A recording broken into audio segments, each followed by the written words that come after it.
Hey guys, welcome to another video. It's been a while, that's for sure. I've just been really busy, and in that time I've just realised I've actually owned this car now for 12 months, 1 year, or 1 year and 3 weeks to be precise.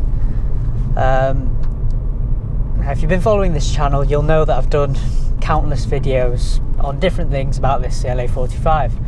So in this video I'm going to try and actually just sum all of that up and kind of describe how the year has gone with this car. It's my first car of this kind of performance.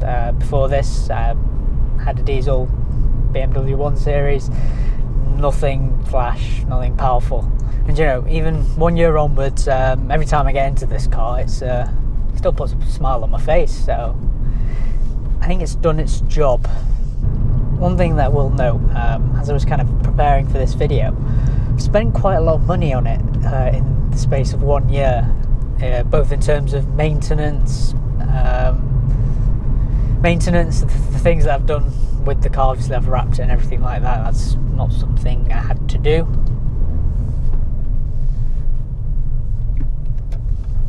But I'll also try and give you guys an idea of how much I've spent in terms of petrol as well, because across a year, you know what, it adds up to quite a lot. And when I did the calculation myself, it's a pretty big number. So yeah, let's start with the numbers, get all those out of the way. I bought the car, it was 6 months old when I bought it, had 6,000 miles on it, and with AMG vehicles you've got to service them when they hit 12 months old, and or if they reach 10,000 miles, whichever one comes first. So you know, about 6 months in, the car was due for its first service. Couldn't really avoid that, and that cost £400. 400, yeah, just slightly over 400, and that's just a standard rate across all Mercedes dealerships. Didn't bother going anywhere else. Didn't really need much doing, if I'm honest.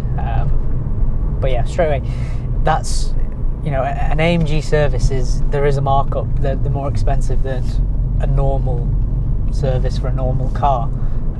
So if you're considering something like this, that's something to take note of. What else has happened? I did have to replace the two front tyres. Probably, I think that was shortly after, a few months after. You know, that came to, each tyre was, I think it was slightly under £200. They were Continental Sport Contact 5Ps, I think.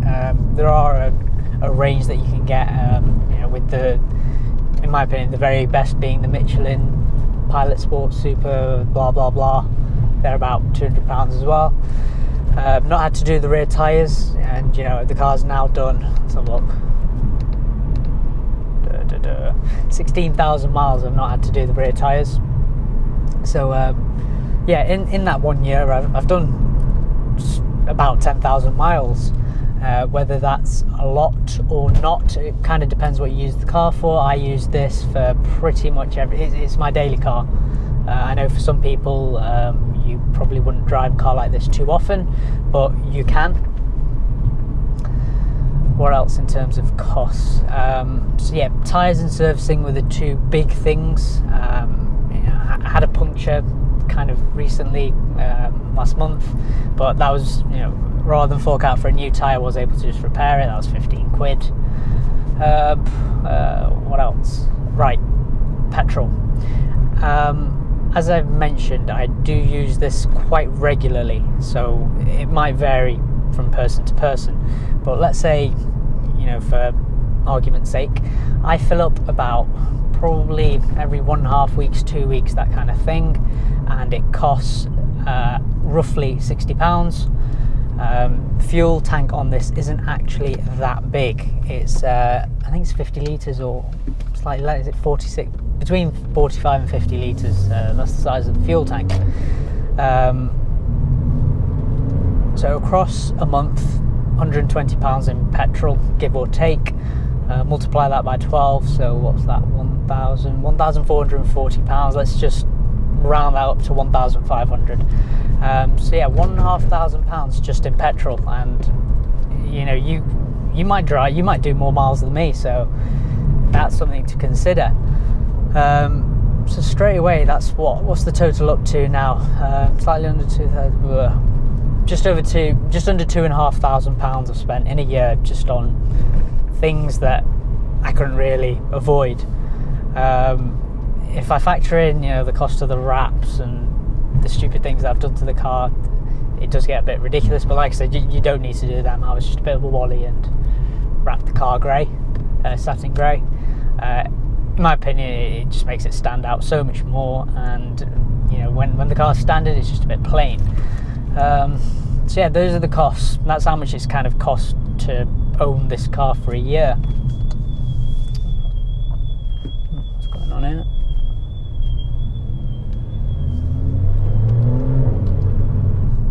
Have I enjoyed it?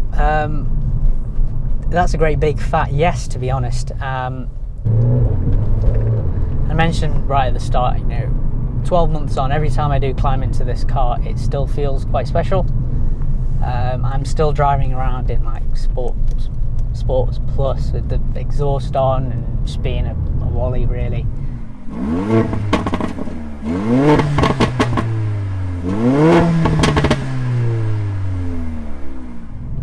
It does make you feel a little immature at times, and I suppose that's a good thing, to be fair. I've questioned myself on occasions as to whether I've bought the right car or not. Alongside this, there were cars like the Audi RS3, the BMW M2, and I mention them so much. It's because I gave them so much thought. At the time back then, the new RS3 hadn't come out, so I was kind of looking at the previous generation, and for what it was quite expensive and just didn't seem special enough. The BMW M2 almost seemed like the one that got away, but I live in England, and even right now the roads are damp, it's greasy, it's not very nice in terms of conditions. And you know what, just as great a car the BMW M2 is, in terms of the whole driving experience, I don't think I'd have enjoyed it as much because I wouldn't have been able to use it. Like I said, this is four-wheel drive, and you can just use it day in and day out. It doesn't matter what the conditions are. You always feel like you're in control. You can actually use all 380 horsepower. In this country, you really do need four-wheel drive because I've seen it. I've been at traffic lights alongside something like an M140, a C63, even anything that's rear-wheel driving. You just see when it's damp. You don't even have the confidence to kind of keep your foot pinned from the start because you just light up the rear wheels, and more often than not it just snakes around. And when you're that close, from wrapping it around a lamppost, it's not that fun. I'm not taking this car to a track. Would I want to? Don't know. But I do a mixture of miles. I've driven it around town, motorways. I've also driven it on some nice country roads, and it's been really fun.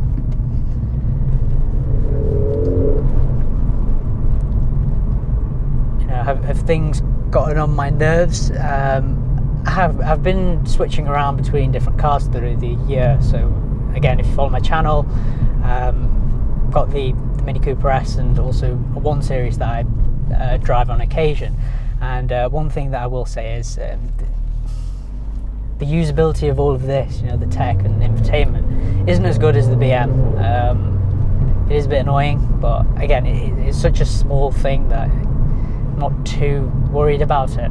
With the different things that I've done to the car, it does get noticed quite a lot. So whether you're going for like something low key or not, this may or may not be the car for you. The performance exhaust on this is quite loud, particularly on gear changes. You'll all be aware it's the same in an A45. They share the same engine, exhaust, transmission, etc. And it does sound quite immature, but that was one of the reasons why I went for this car. To be fair, I did want something a bit loud and rowdy, and it's done the job in that sense. The interior, the details inside with all the red accents and AMG Recaro seats. You know, for some people they might be immature, but no one, you know, everyone I've asked doesn't say that. They all think it's a very nice touch. And yeah, well, you know, when I sit in here, it's a nice place to be for what it is. Obviously this isn't a C63, it's not an S-Class coupe, blah blah blah. It's, you know, it's slightly above the A-Class. So yeah, there are some bits that are a bit not up to scratch. I've slagged off this transmission quite a lot, but that's easily rectifiable. You know, the issue I have with it is in comfort mode, but the easy solution is just don't drive that often in comfort mode, which is, you know, what I do. I like, you know, when you pay for a car like this, you know, you've paid for the paddles and everything, you might as well use them. You know, I leave the car in comfort, you know, traffic jams, motorway driving, that kind of thing. Rest of the time I like to be in control.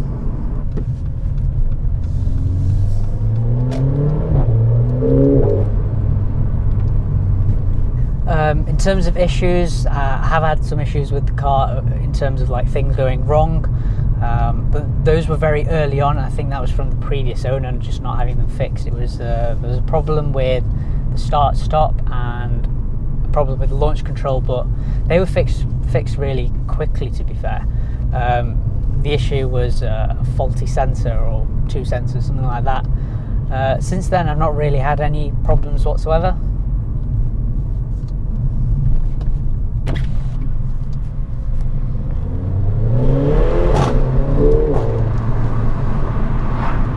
That's what I mean about the exhaust. I mean, you can shut all of that up. You know, right now the valves are open, you can close them, and it's actually very quiet. It's not that antisocial, so it can do both. It's quite a practical car, so you know, you can use it. I've absolutely filled this car. You know, I've had the back seats down, put stuff in it.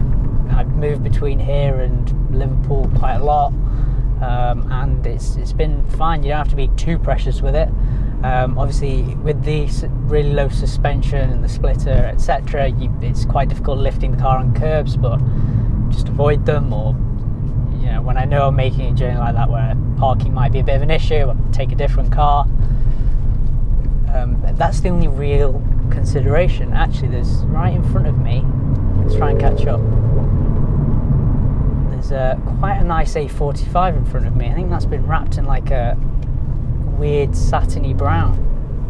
It's quite nice. It's on, is that French plates or Monaco? I don't even know where that's from. Yeah, France. It says car design France. I like that. You know what kind of colour wrap that is? Interesting. I think I've summed up most of the things there for you guys. If there is anything specific you want to know about, actually no, let's go through town. If there is anything more specific you want to know about, be sure to comment down below. I'll do my best to answer them. Make sure to subscribe for future videos. Fingers crossed, tomorrow I should be fiddling about with an Aston Martin DB11. So yeah, subscribe if you want to see how that turns out. Thanks for watching, guys, and I'll see you in the next video.